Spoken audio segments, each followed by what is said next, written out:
Nous allons vous présenter aujourd'hui l'élément feu. L'élément feu. Alors, l'élément feu, en médecine traditionnelle chinoise, il faut savoir que il existe 5 éléments. Ces 5 éléments, comme rappelé précédemment, mais voilà, on va faire une toute petite introduction, sont 5 éléments qui font partie de notre univers. Notre univers peut être scindé en 5 parties, en 5 fréquences vibratoires, en 5 couleurs, en 5 émotions, en 5 membres. Et oui, vous êtes constitué de 5 membres, c'est-à-dire de 2 bras, 2 jambes et une autre extension du corps qui est la tête. L'élément feu représente un de ces 5 éléments et c'est un élément de couleur rouge qui représente l'été. L'été qui représente justement la chaleur et qui a une notion aussi d'organes et d'entrailles. On va y placer le cœur et on va y placer l'intestin grêle. Donc des pathologies de cœur, c'est-à-dire fibrillation, problèmes cardiaques, on va dire, crise cardiaque, vous pouvez utiliser le complexe élément feu parce qu'il va avoir une connotation, il va avoir une aide et un traitement au niveau des pathologies cardiaques et non seulement cardiaques, au niveau de l'intestin grêle. Dans l'élément feu, on y place aussi le triple réchauffeur qui est une notion bien chinoise. On peut peut-être lier, pour que vous ayez une conception du triple réchauffeur, comme notion des liquides interstitiels. Voilà. On peut aussi placer, par exemple, les fascias dans le triple réchauffeur. Et en face de ce triple réchauffeur, on y place aussi le maître-cœur, qui est en fait le péricarde. Donc, toutes pathologies qui sont liées à cela donc, pourra utiliser le complexe feu, comme par exemple certaines intolérances alimentaires qui peuvent être allergiques, mais aussi avec des conséquences au niveau de l'intestin grêle. Bien sûr, on a parlé de la couleur, c'est le rouge, on a parlé de la saison, c'est le feu.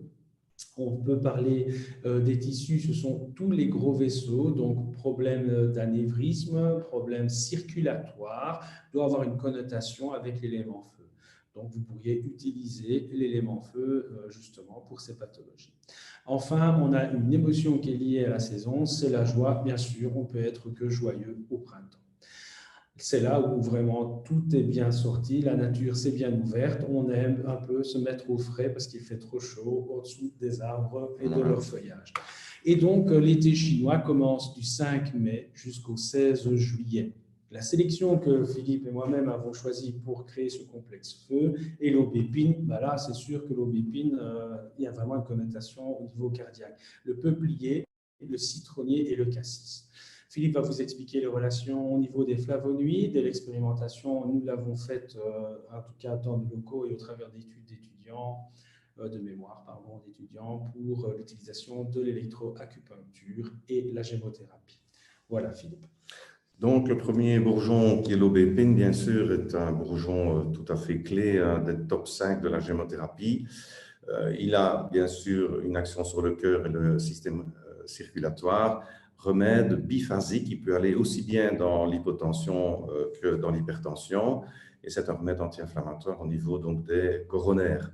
Il va réguler le rythme du cœur dans tout ce qui est dystonie neurovégétative et exercer une action bien sûr aussi sur tout le côté émotionnel où disons que les problèmes de rythme sont liés au côté émotionnel. Il va donc exercer une action antispasmodique et accessoirement une action anticholestérol. Ce côté antiscléreux est, disons, expliqué par 3 flavonoïdes qui travaillent sur l'endothélium en prévention donc de l'athérosclérose, notamment l'acide chlorogénique et la lutéoline. L'aubépine est un tout grand remède des angines de poitrine, de tout ce qui est myocardite, endocardite, des problèmes d'extrasystole, de palpitations, d'anxiété cordiale et surtout, bien sûr, de séquelles d'infarctus. Ça permet donc de récupérer beaucoup plus rapidement après un infarctus. Il exerce une action sédative cardiaque et de ce fait-là, il peut être donné le soir pour calmer le cœur et pour aider au sommeil. N'oublions pas que le cœur est un muscle et que l'aubépine travaille à la fois à la fois les propriétés de la fleur et du fruit. Le fruit est bien sûr utilisé principalement pour le muscle, pour le cœur, et la fleur pour le rythme. Le bourgeon, bien sûr, intègre toutes les propriétés des différentes parties, et notamment sur le muscle, il va renforcer la force contractile du cœur tout en exerçant une action de drainage. C'est bien sûr indiqué chez les personnes âgées, les cœurs séniles, les cœurs hypertrophiques, et bien entendu, l'aubépine va exercer une action fluidifiante sanguine et prévention donc antithrombophilique. Les 5 flavonoïdes, les voici. Ce sont donc l'acide chlorogénique, l'acide hydroxybenzoïque, la lutéoline, la régénine et bien sûr l'acide coumarique, bien connu pour son action fluidifiante sanguine. Le peuplier, lui, au niveau circulatoire, est un grand remède circulatoire. On voit ici le bourgeon de peuplier en train de s'ouvrir. Il contient des résines propolis-like. Il est extrêmement important. C'est une plante qui pousse souvent dans les milieux humides, qui évapore beaucoup d'eau. Et c'est une plante majeure également de la gémothérapie.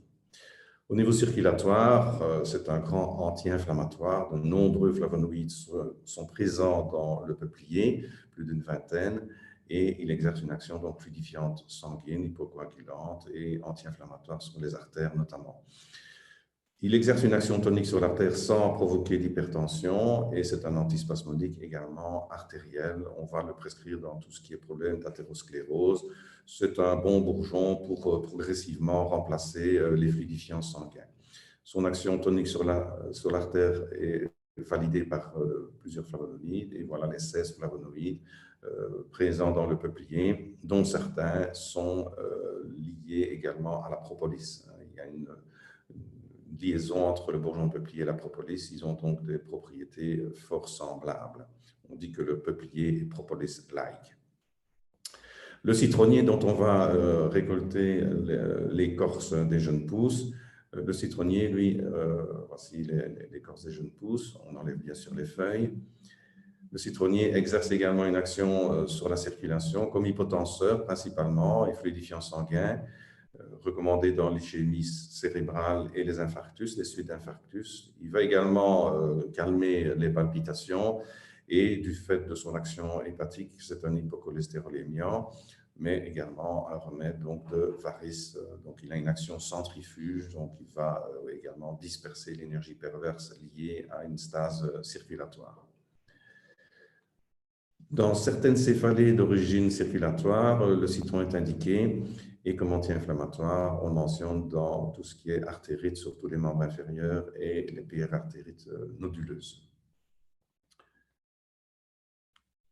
Le cassis, pour terminer, grand bourgeon numéro 1 de la gémothérapie, il va faciliter l'action des autres plantes qui lui sont associées et on l'a mis donc dans l'élément feu pour son action sanguine, notamment comme détoxifiant sanguin, comme protecteur sanguin contre notamment la chimio, contre tous les produits de type chimique, y compris les médicaments.